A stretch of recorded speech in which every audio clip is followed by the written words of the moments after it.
신자가 여전히 죄를 짓는 이유.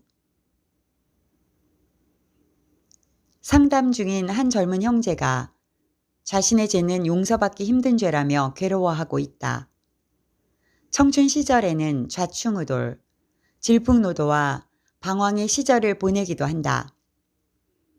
사실 회개에 어떤 조건이 있는 것은 아니다. 회개는 모든 종교 중에 기독교에만 있는 독특한 교리다. 기독교는 죄와 속죄를 강조하기 때문에 회복을 위해서는 회개가 필요하다. 실수와 죄 없는 사람이 없으니 인간은 죄를 짓는 존재다. 죄에는 경중이 있으니 아주 악한 죄들이 있고 선한 사람들도 작은 죄는 지을 수 있다. 사람이 지은 죄는 선행과 마찬가지로 어딘가에 축적되고 행위록에 기록된다. 일생 동안 지은 죄가 계속 쌓이는 것은 생각만 해도 끔찍한 일이다. 그러므로 죄는 계속 속죄되어야 하고 죄의 쓰레기 더미를 줄여나가야 한다. 만약 그대로 두면 죄가 쌓여 큰 산을 만들 것이고 죄의 무게는 측정되어 그의 최종적인 거처로 끌고 갈 것이다. 구약에는 회개가 단 3번만 기록되었다. 회개라는 개념이 크지 않았고 죄를 지을 때마다 동물 제사를 드릴 상황도 아니어서 그들은 단지 1년에 한 번 희생 제사를 바쳤다. 동물 제사마저도 그들의 죄를 완전하게 해결한다고 볼 수 없다. 반면에 신약 성경에는 회개가 크게 강조되기 시작했다. 신약에는 회개가 57번 기록되었는데 사복음서에서 24번, 요한계시록에 12번, 사도행전에 11번, 서신에 7번이 있다. 사복음서와 요한계시록에 63%가 있으니 회개를 가장 강조하신 분은 다름 아닌 예수님이다. 7교회를 향해서도 회개하라 말씀하셨다. 만일 회개하지 아니하면 다 이와 같이 망하리라. 멸망하지 아니라면 회개해야 한다. 부자와 나사로의 사례에서 부자는 자기 형제 5에게 나사로를 보내달라고 요청한다. 만일 죽은 자에게서 그들에게 가는 자가 있으면 회개하리이다. 부자가 자신이 지옥에 온 이유가 회개하지 않았기 때문이라는 고백이다. 아버지의 재산을 말아먹은 탕자는 아버지에게 이렇게 회개했다. 아버지, 내가 하늘과 아버지께 죄를 지었사오니 지금부터는 아버지의 아들이라 일컬음을 감당하지 못하겠나이다. 탕자가 회개하고 용서받은 것은 당연한 권리가 아니다. 성자 하나님이 스스로 십자가에서 고난을 받으시고 피 흘려 죽으셨기 때문이다. 기독교는 값싼 구원이 아니다. 베드로, 바울, 다윗은 범죄했지만 회개로 회복하였다. 가인, 에서, 사울, 시드기야, 가롯 유다, 서기관과 바리새인은 회개하지 않았다. 유다의 마지막 왕 시드기야는 바벨론에 항복할 기회가 있었지만 끝까지 우유부단하고 소심하게 머뭇거리다 때를 놓쳤고 멸망을 자초했다. 주님은 7교회를 향해 회개를 촉구하셨다. 첫사랑을 잃어버린 죄를 회개하라. 에베소 교회. 우상에게 숭배하고 이단의 교훈에 빠진 죄를 회개하라. 버가모 교회. 음행과 간음한 죄를 회개하라. 두아디라 교회. 도덕적으로 타락하여 옷이 더러워진 것을 회개하라. 사대 교회. 영적으로 눈멀고 미지근하여 벌거벗은 영적 상태를 회개하라. 라오디게아 교회. 바리새인처럼 자기 의를 내세우며 회개하지 않는 것은 교만이다. 세리의 기도처럼 회개하는 것이 하나님 앞에서는 겸손한 사람이다. 현대 신자들이 회개하지 않는 여러 이유들이 있다. 1. 영원한 교리. 영원히 속죄받았다는 교리 문제가 있다. 회개의 필요성을 느끼지 못하거나 죄를 지어도 죄책감을 느끼지 못하도록 만든다. 이 교리가 거짓인 이유는 죄를 용납하기 때문이고, 죄를 용납하는 것은 성경에 의하면 거짓이기 때문이다. 죄는 용납하고 함께 동행해도 되는 것이 아니라 미워하고 전쟁까지 불사해야 할 대상이다. 영원한 속죄란 모든 죄를 용서받고 몇 번이고 용서받을 수 있다는 의미이지, 미래의 죄까지 속죄받는다는 의미는 잘못된 생각이다.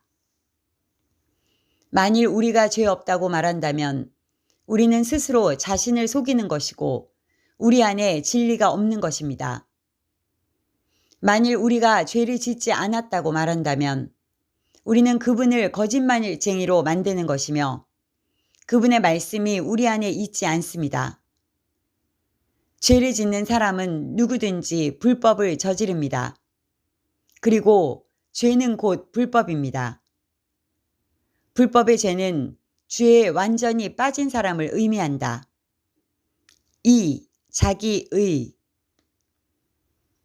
자기의 구원에 지나치게 자만한 사람은 어떻게 살아도 괜찮다는 잘못된 자기의를 가지고 있다. 바울은 로마서를 기록하면서 1장에서 11장까지는 교리적으로 하나님의 의를 강조했지만 12장에서 16장까지는 실천적 윤리의 삶을 기록했다. 바울은 초기 서신 로마서, 갈라디아서, 데살로니가서, 고린도서에서 믿음과 은혜를 강조했지만 말년의 서신, 디모데 전후서, 옥중 서신으로 갈수록 경건한 삶을 강조하기 시작했다. 초기 서신에는 경건이 겨우 4번 기록되었지만 후기 서신에는 19번을 기록했다. 영지주의나 니골라당, 사대교회처럼 죄를 지어도 괜찮다는 그릇된 교리가 교회에 침투하면서 죄를 옹호하고 잘못을 인정하지 않았기 때문이다. 3. 기도와 말씀, 그리고 성령의 임재. 회개의 기회를 갖기 위해서는 항상 기도하는 것과 말씀을 통한 자기 성찰이 있어야 한다. 기도와 말씀이 계속되지 않으면 회개할 기회를 갖지 못한다.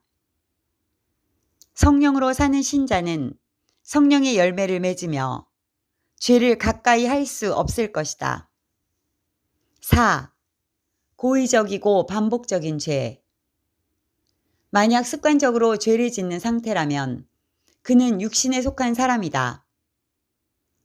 죄를 이기는 것은 기도와 성령의 능력과 하나님의 말씀과 어린 양의 피만이 가능한 일이다. 연약함에서 죄에 쉽게 무너지는 것도 성령의 능력을 따르지 않기 때문이다. 그들은 자신의 연약함에 실망하고 낙심하여 죄를 이기려는 생각을 포기하고 죄의 종으로 살아간다. 하지만 인생의 선택의 연속이고 모든 선택들은 그 사람의 결말을 결정한다. 회개에는 회개에 합당한 열매가 있어야 한다. 말로만 회개하고 실제 삶에서는 말씀과 계명에 불순종하는 것은 위선이요, 자신을 속이는 것인데 이런 신자들이 생각보다 많다. 합당한 회개는 회개 후에 죄를 반복하지 않아야 한다. 5. 용서받을 수 없는 죄. 예수님은 성령 회방죄가 용서받을 수 없다고 하셨지만 감히 그런 결정을 할 수 있는 분은 주님밖에 없다. 히브리서에 용서받을 수 없는 죄에 대해 언급하지만 회개와 십자가의 능력은 이런 교리를 뛰어넘는다.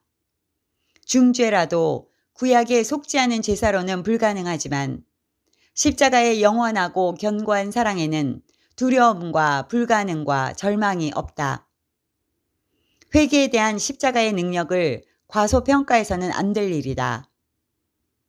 용서받지 못하는 경우는 다른 사람은 용서하지 못하거나 삶을 마칠 때까지 회개하지 않았기 때문이다. 베드로는 3년이나 주님과 가르침을 받고도 주님을 3번 부인했지만 회개하였다. 다윗은 많은 하나님의 은혜를 경험하고도 간음죄와 살인죄를 범했지만 힘들게 회개했다. 바울은 신자들을 박해하고 죽인 사람이지만 몰라서 한 일이라서 용서받는 것이 아니며 죄가 합리화되는 것도 아니다. 몰라서 죄를 짓거나 알아도 고의로 짓거나 죄는 모두 죄일 뿐이다. 그러나 기독교의 신앙이 반전과 회복 가능한 것은 사실이다. 골이 깊을수록 매도 높아지지만 그곳에는 더 큰 눈물과 고난이 있을 수밖에 없다. 용서받을 수 없는 죄라면 회개할 생각도 갖지 못할 것이다.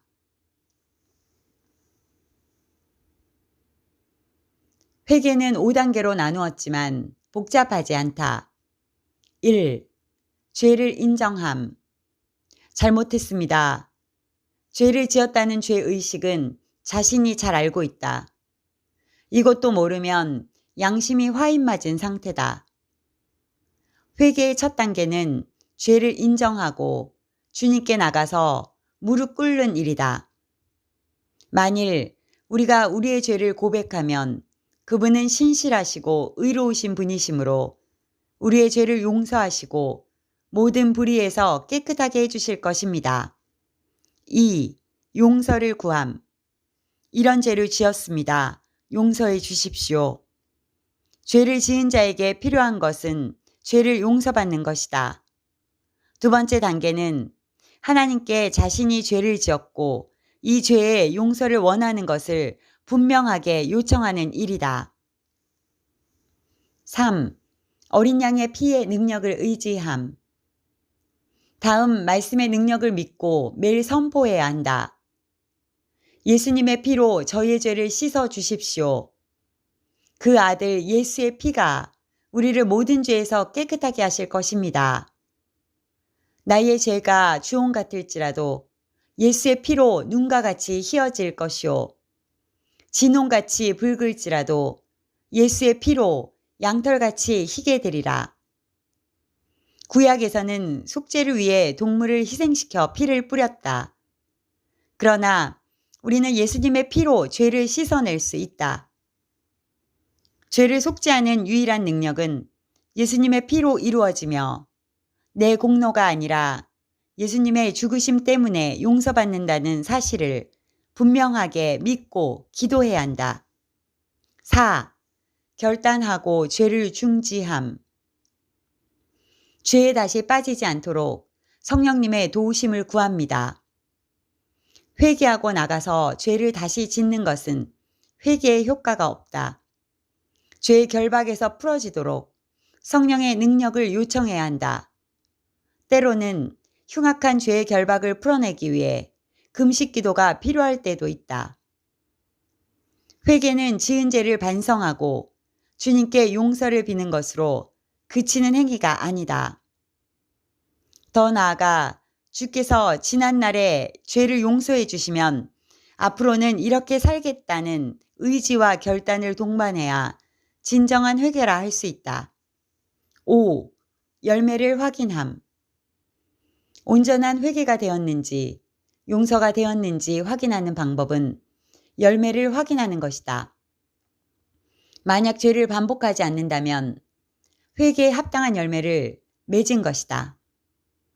과거의 죄를 자꾸 기억하고 상기할 필요는 없다. 만약 성령의 열매를 자기 삶과 입술과 생각과 마음에서 찾을 수 있다면 온전한 회개를 한 것이다. 신자가 죄로 더러운 상태라면 더러운 옷을 걸치고 있다면 신부로 인정받을 수 있을까요? 신자가 하나님과 세상의 양다리를 걸치고 있다면 이기는 자라 할 수 있을까요? 죄를 잔뜩 짓고 죄의 태산을 만든 신자가 거룩한 성에 들어갈 수 있을까요? 다행히 우리는 정결한 신부의 여정을 가고 있으니 하나님의 은혜입니다. 우리가 완전해서가 아니라 몸부림치며 주님 앞으로 달려가고 있으니 그 마음을 아름답게 보십니다. 십자가의 능력, 성령의 능력으로 이기는 자가 되어야 하고 정결한 신부의 예복을 준비하기 위하여 우리는 오늘도 깨어 기도하고 있습니다. 주님을 향해 이러한 소망을 가진 사람은 누구든지 그분이 순결하신 것처럼 자신을 순결하게 만듭니다. 아멘.